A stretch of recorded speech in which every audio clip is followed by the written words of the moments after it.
Welcome back to the Why in History. I'm your host, Alexander. So why did World War I start? Well, the build-up to World War I started in 1870 when the Franco-Prussian War broke out. Otto von Bismarck, the Chancellor of Prussia, the biggest of the German states, thought that a defensive war against France could bring all the other German states together, so he provoked France into a war. He was right, and early the next year, the German states were unified and the German Empire was established. A few months after the unification, the war was over, and France was forced to give Germany the region of Alsace-Lorraine. Up until this point, France had been the most powerful country in mainland Europe, but, having won the war, Germany took that crown. This also kicked off a period of animosity between France and Germany. France was especially mad, as they wanted Alsace-Lorraine back. Following the war, the League of the Three Emperors was created, which was an alliance between Germany, Austria-Hungary, and Russia.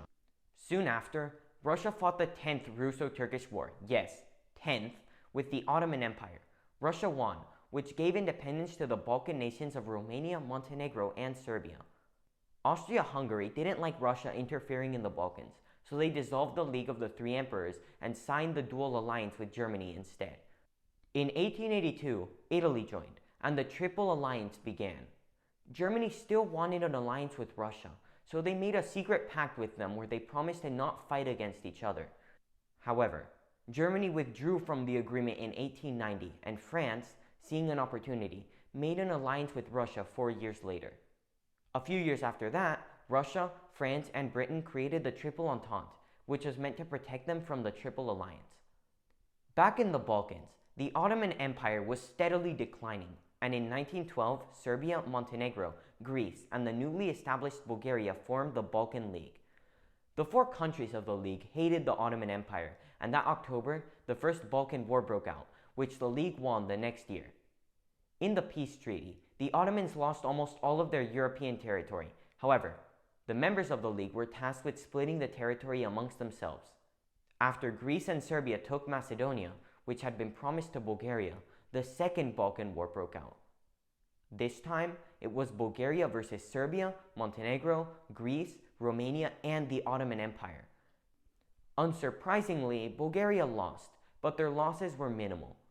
The situation in the Balkans was beginning to worry Austria-Hungary, who didn't like that their neighbor, Serbia, was pushing Balkan nationalism.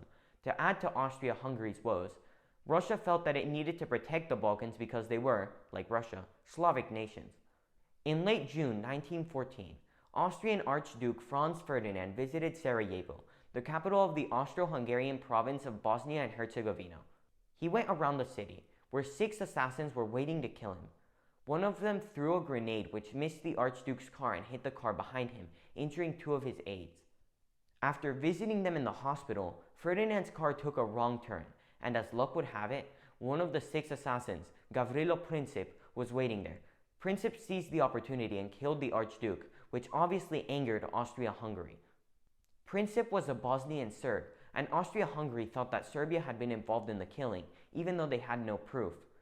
After a month of increased tensions, Austria-Hungary gave Serbia an ultimatum that consisted of 10 deliberately unreasonable demands as an excuse for war. Serbia rejected the ultimatum, and on the 28th of July, Austria-Hungary declared war on Serbia. Russia quickly jumped to Serbia's aid, which caused Germany to honor the Triple Alliance and declare war on Russia.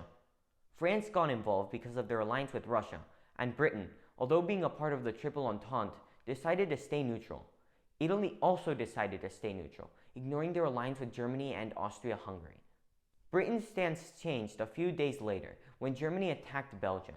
You see, Britain had promised to protect Belgium in 1839, and after Germany ignored Britain's ultimatum to stay out of Belgium, Britain declared war on Germany. And this was the beginning of the First World War. If you like my videos, make sure to subscribe to my channel and give me a thumbs up. If you have any questions you'd like me to answer, make sure to leave them in the comments. Thanks for watching. I'll see you guys soon.